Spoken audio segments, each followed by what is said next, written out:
હાર્દિક સ્વાગત કરું છું મિત્રો આજે આપણે આ વિડિયો લેક્ચરની અંદર ધોરણ 11 ભૌતિક વિજ્ઞાન સેમેસ્ટર 2 નું ચેપ્ટર નંબર 5 તરલનું મિકેનિક્સ શરૂ કરવા જઈ રહ્યા છીએ મિત્રો આ વિડિયો લેક્ચરની અંદર આપણે તરલ શું છે તરલનું મિકેનિક્સ કોનું બનેલું હોય એમાં કઈ કઈ બે સબ શાખાઓ આવે છે એની આપણે ચર્ચા કરીશું અને એના વિશે ડિટેલમાં સમજવાનો પ્રયત્ન કરીશું તો મિત્રો ચલો શરૂ કરીએ હવે સૌપ્રથમ પ્રશ્ન એ ઉદ્ભવે કે તરલ એટલે શું તો મિત્રો તરલ કોને કહેવું એના માટે એક સિમ્પલ વ્યાખ્યા છે સિમ્પલ વ્યાખ્યા કંઈક આવી રીતની છે જે દ્રવ્ય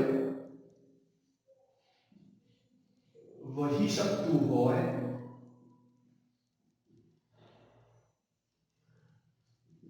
તેને તરલ કહે છે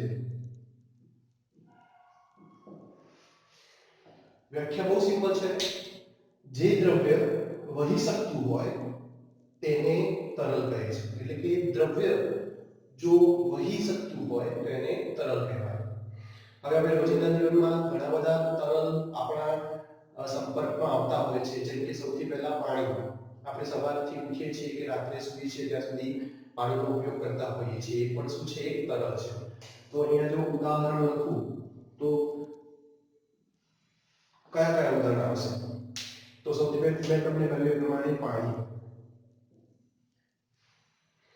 મિત્રો વાયુ પણ શું છે વાયુ પણ એક તરલ છે કેમ કે વાયુ પણ વહી શકે છે એક જગ્યાએથી બીજી જગ્યાએ વાયુ વહેતો હોય છે એટલા માટે વાયુને પણ તરલ તરીકે ઓળખવામાં આવે છે તો વાયુ પણ શું છે વાયુ પણ એક જાતનું તરલ જ છે બીજું તરલના એક્ઝામ્પલ કયા થાય ઉદાહરણ કયા થાય તો મિત્રો પીગળેલો કાચ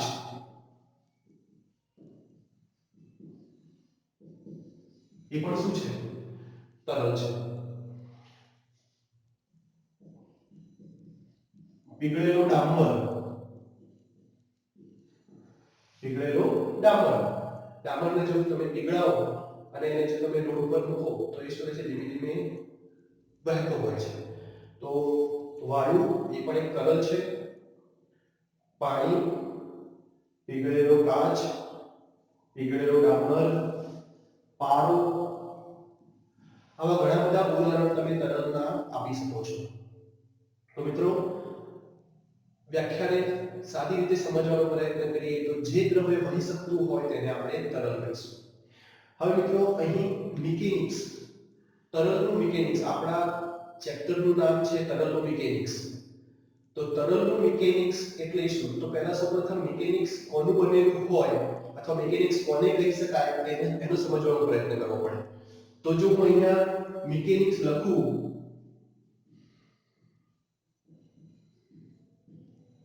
તો આ મિકેનિક્સ મિત્રો બે ભાગનું બનેલું હોય છે તો એક છે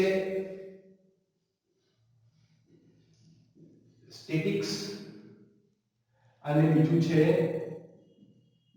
ડાયનામિક્સ તો મિત્રો અહીં તરલનું મિકેનિક્સ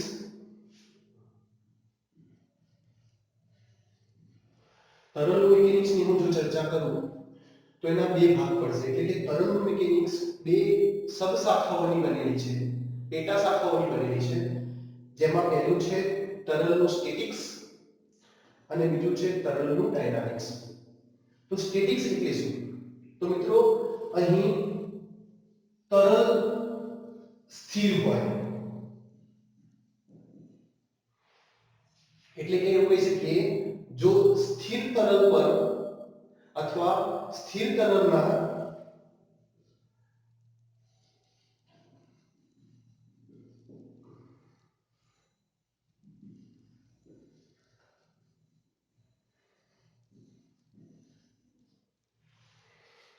શું છે સ્ટેટિસ્ટિક્સ શું સારું બનેલું હોય છે તો સ્ટેટિસ્ટિક્સ કોને કહી શકીએ તો તરલનું સ્ટેટિસ્ટિક એવી શાખા છે જે શાખામાં સ્થિર તરલ પર લાગતા બળ કે દબાણની ચર્ચા કરવામાં આવે છે ફરીથી રિપીટ કરું છું સ્ટેટિસ્ટિક તરલનું સ્ટેટિસ્ટિક એવી શાખા છે જેમાં સ્થિર તરલ પર લાગતા બળ કે દબાણની ચર્ચા કરવામાં આવે છે.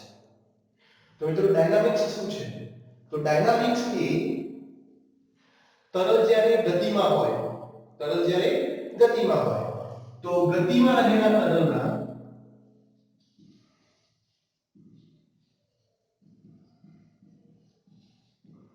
સૌપ્રથમ ગુણધર્મો અને તેની ગતિની ચર્ચા કરવામાં આવે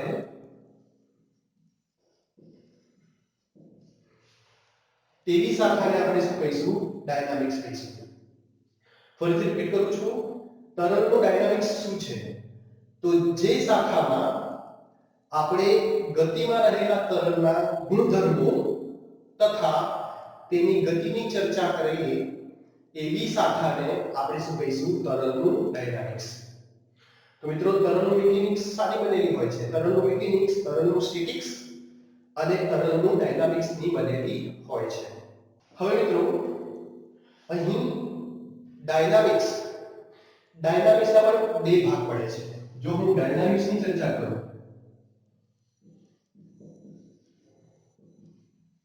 તો ડાયનામિક્સના પણ મુખ્યત્વે બે ભાગ છે. એક ભાગ છે હાઇડ્રોડાયનામિક્સ અને બીજો ભાગ છે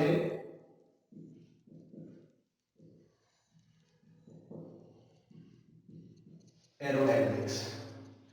તો મિત્રો અહીં ડાયનામિક્સના પણ બે ભાગ પડે છે. એક છે હાઇડ્રોડાયનામિક્સ અને બીજો છે એરોડાયનામિક્સ. હાઇડ્રોડાયનામિક્સ શું છે?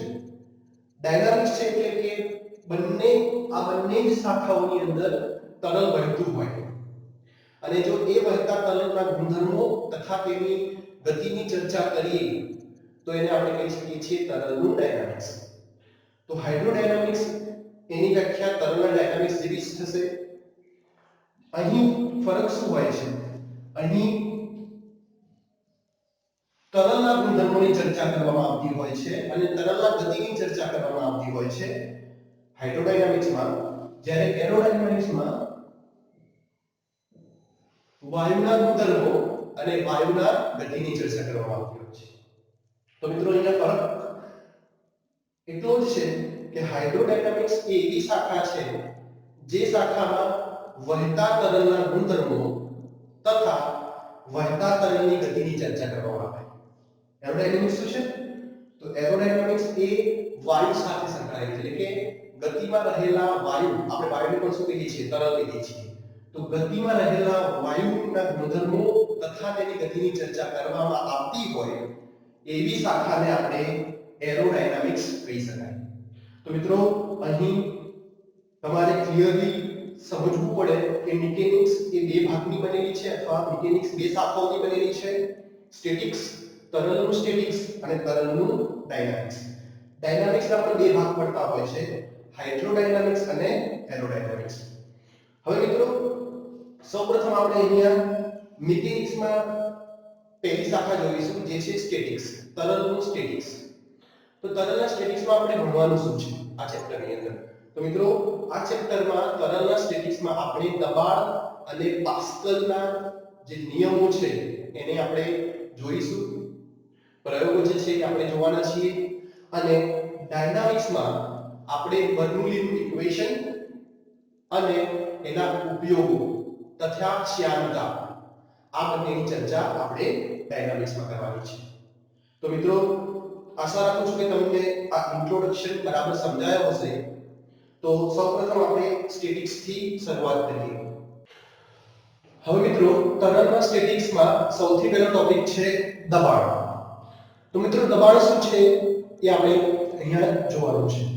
તો દબાણની વ્યાખ્યા સમજવી હોય તો સૌપ્રથમ આપણે એક પદાર્થને ધારવો પડે અથવા એક પદાર્થ લેવો પડે. ધારો કે હું અહીંયા એક બોક્સ લઈ લઉં છું.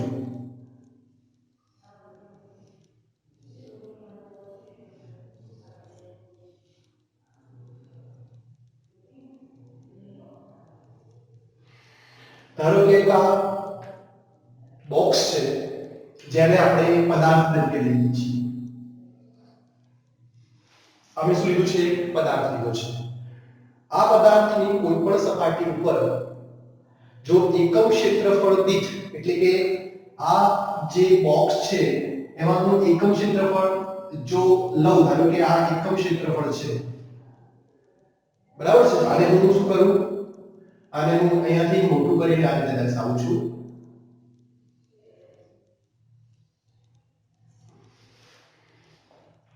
તો જો આ એકમ ક્ષેત્રફળ હોય, એકમ ક્ષેત્રફળનો મીનિંગ શું થાય?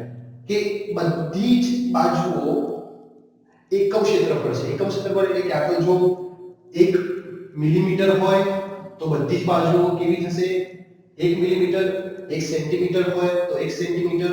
તો અહીં મિત્રો શબ્દ છે એકમ ક્ષેત્રફળ વાળી સપાટી. આ કઈ છે? એકમ ક્ષેત્રફળ સપાટી. તો સૌપ્રથમ આપણે દબાણ સમજવા માટે શું કરવું પડે?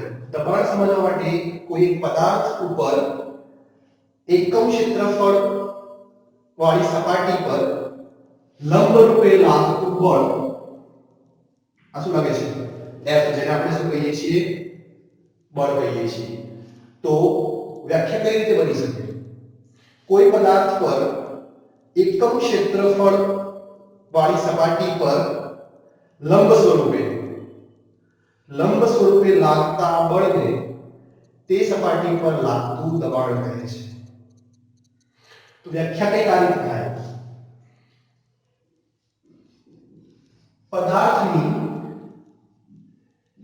એકમ ક્ષેત્રફળ વાળી સપાટી પર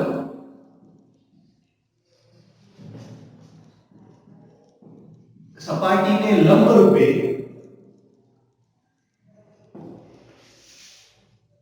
લાગતા બળને તે સપાટી પર લાગતું દબાણ કહે છે.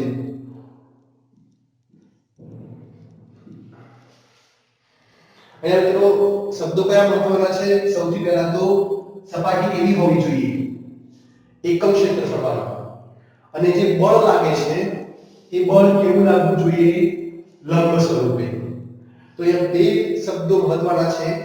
એક તો એકમ ક્ષેત્રફળ વાળી સપાટી અને આ બળ લાગે છે એ લંબ સ્વરૂપે લાગવું જોઈએ.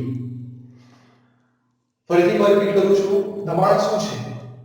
તો કોઈ પદાર્થ પર એકમ ક્ષેત્રફળ વાળી સપાટી પર લંબ રૂપે લાગતા બળ ને તે સપાટી પર લાગતું દબાણ કહે છે.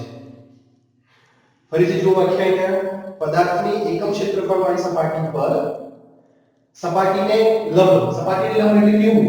તો સપાટીને લંબ એટલે કે 90 અંશનો ખૂણો બનાવતું હોવું જોઈએ. આ કેમ કહેવાય? લંબ સ્વરૂપે. તો સપાટીને જો લંબ સ્વરૂપે 90 એંગલના ખૂણા ઉપર બળ લગાવીએ આપણે, તો એવા બળને સપાટી પર લાગતું દબાણ કહી શકાય. તો જુઓ વ્યાખ્યા કેવી છે? બહુ સરળ છે. અહીંયા ખાલી બે જ પોઈન્ટ યાદ રાખવાના છે. એકમ ક્ષેત્રફળ વાળી સપાટી અને લંબ રૂપે લાગતું સપાટી પરનું બળ. તો પદાર્થની એકમ ક્ષેત્રફળ વાળી સપાટી પર લંબ સ્વરૂપે લાગતા બળને તે સપાટી પરનું દબાણ કહે છે. સમજાય છે? તો દબાણની મેને મેથેમેટિકલ સ્વરૂપમાં જો લખો તો કેવી લખીશું? દબાણ, જેને આપણે P કહીએ છીએ, ઇઝ ઇક્વલ ટુ શું છે? લંબ સ્વરૂપે લાગતું બળ. એટલે કે અહીંયા આવશે બળ. કોની પર બળ લાગે છે? એકમ ક્ષેત્રફળ વાળી સપાટી, એટલે કે અહીંયા આવે ક્ષેત્રફળ. તો આપણે દબાણને આ રીતે બનાવી શકીએ. દબાણ P બરાબર બળ, જેને આપણે F પણ કહીએ છીએ, અને ક્ષેત્રફળને શું કહીએ છીએ? A. દબાણ P બરાબર બળ F ભાગ્યા ક્ષેત્રફળ A. તો મિત્રો બહુ સરળ વ્યાખ્યા છે, સમજવામાં પણ બહુ ઈઝી છે. બીજી એક વસ્તુ કે અહીં જો તમે બળ લંબરૂપે ન લાગતું હોય, બીજો એક પ્રશ્ન ઉદ્ભવે કે સર બળ જે આપણે લગાવીએ છીએ પદાર્થ પર એકમ ક્ષેત્રફળ વાળી સપાટી પર જો લંબ સ્વરૂપે ન લાગતું હોય તો પછી આપણે શું કરવું? તો મિત્રો જો પદાર્થ ઉપર બળ લંબ સ્વરૂપે ન લાગતું હોય, ધારો કે હું અહીં આ રીતના એકમ ક્ષેત્રફળ વાળી સપાટી છે અને બળ આ રીતે લાગતું હોય તો મિત્રો અહીં બળ લંબ સ્વરૂપે નથી લાગતું. જુઓ 99 એંગલ પર નથી લાગતું, કેવું લાગે છે? ખૂણો બનાવે છે. અમે જુઓ અહીંયા શું બનાવે છે? થીટા ખૂણો બનાવે છે. તો આ કિસ્સામાં જે કિસ્સાની અંદર બળ લંબ સ્વરૂપે ન લાગતું હોય એકમ ક્ષેત્રફળ વાળી સપાટી પર, એ કિસ્સામાં શું કરવું? તો એ કિસ્સામાં લાગતા બળના ઘટકો પાડી દો. હવે તમને ખબર છે કે જો હું આ રીતે બળ લાગતું હોય તો એના બે ઘટક પાડી શકું. જે એકને આપણે કહીશું F cos θ અને બીજાને કહીશું આપણે F sin θ. એટલે કે જ્યારે બળ લંબ સ્વરૂપે ન લાગતું હોય, સપાટી ઉપર કોઈ ખૂણો બનાવતું હોય તો આ બળના બે ભાગ પાડો, બે ઘટકો પાડો. એક ઘટક થશે F cos θ અને બીજો ઘટક થશે F sin θ. તો જે ઘટક સપાટીને લંબ હોય એ ઘટકને તમારે કન્સિડર કરવાનો છે. તો અહીંયા આપણે જો બે ઘટક પાડવું તો પહેલો ઘટક કયો થાય? F cos θ. તો જો મિત્રો F cos θ કેવો છે? F cos θ સપાટીને લંબ છે, સપાટી સાથે કેવો ખૂણો બનાવે છે? 90 નો ખૂણો બનાવે છે. તો આપણે કયો ઘટક ધ્યાનમાં લેવો પડશે? F cos θ. F નહીં લઈ શકાય કેમ કે વ્યાખ્યામાં શું લખ્યું છે? લંબ સ્વરૂપે લાગતા બળને. અહીંયા લંબ સ્વરૂપે બળ કયો ઘટક લગાવે છે? F cos θ લગાવે છે. તો અહીંયા F નહીં લઈ શકાય, અહીંયા શું લઈ શકાશે? F cos θ. તો મારી વ્યાખ્યા જો ફરીથી લખવી હોય તો દબાણ બરાબર P બરાબર શું લખી શકાશે? F cos θ ભાગ્યા ક્ષેત્રફળ A. તો અહીંયા જો મિત્રો F નથી આવતું, શું આવે છે? F નો લંબ સ્વરૂપે લાગતો ઘટક. આમ કિસ્સામાં એવું પોસિબલ થઈ શકે છે કે F નો sin નો ઘટક છે F sin θ, એ જો સપાટીને લંબ રૂપે લાગતો હોય તો આપણે F sin θ પણ લખી શકાય છે. તો ધ્યાનમાં એટલું રાખવાનું છે કે બળ હંમેશા સપાટીને લંબ રૂપે લાગવું જોઈએ. અને જો ખૂણો બનાવતું હોય તો આ બળના બે ઘટકો તમારે પાડી દેવાના, F cos θ, F sin θ. અને એમાંથી જે ઘટક સપાટીને લંબ રૂપે હોય એ ઘટકને તમારે લઈ લેવાનું છે. તો જો અહીંયા કિસ્સામાં F cos θ સપાટીને કેવો છે? લંબ રૂપે છે. એટલા માટે વ્યાખ્યામાં અહીંયા શું લખીશું? દબાણ P બરાબર F cos θ ભાગ્યા A. તો મિત્રો અહીંયા દબાણ તમને સમજાયું હશે કે દબાણ એક્ચ્યુઅલી છે શું. હવે અહીં આપણે દબાણ ને કોના ઉપરથી, એટલે કે દબાણનો એકમ શું છે એની ચર્ચા કરીશું. અને કોના યાદમાં અથવા કોને શોધેલો છે, કોના માનની અંદર આપણે દબાણનો એકમ શોધેલો છે એની ચર્ચા કરીશું. તો મિત્રો દબાણનો એકમ છે, સૌપ્રથમ દબાણનો એકમ આપણે પાસ્કલના સ્વરૂપમાં ઓળખીએ છીએ, જેને આપણે PA પણ કહેતા હોઈએ છીએ. પાસ્કલ કોણ છે?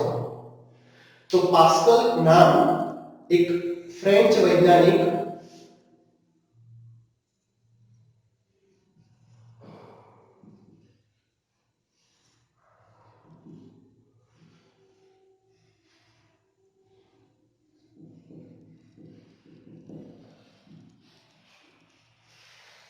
બેઝ પાસ્કલ નામના ફ્રેન્ચ વૈજ્ઞાનિકના માન ઉપરથી પાડવામાં આવેલું છે.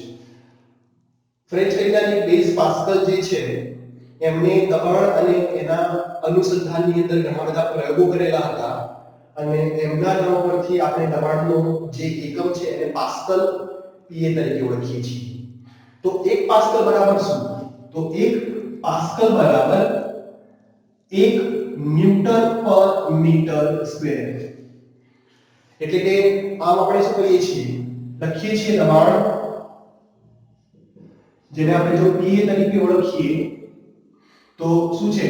બળ ભાગ્યા ક્ષેત્રફળ. બળનો એકમ શું છે? બળનો એકમ થાય ન્યૂટન, ક્ષેત્રફળનો એકમ છે મીટર સ્ક્વેર, એટલે કે ન્યૂટન પર મીટર સ્ક્વેર. તો 1 ન્યૂટન પર મીટર સ્ક્વેર બરાબર 1 પાસ્કલ. તો ન્યૂટન પર મીટર સ્ક્વેર બીજું કંઈ નથી, એ પણ 1 પાસ્કલ જ છે.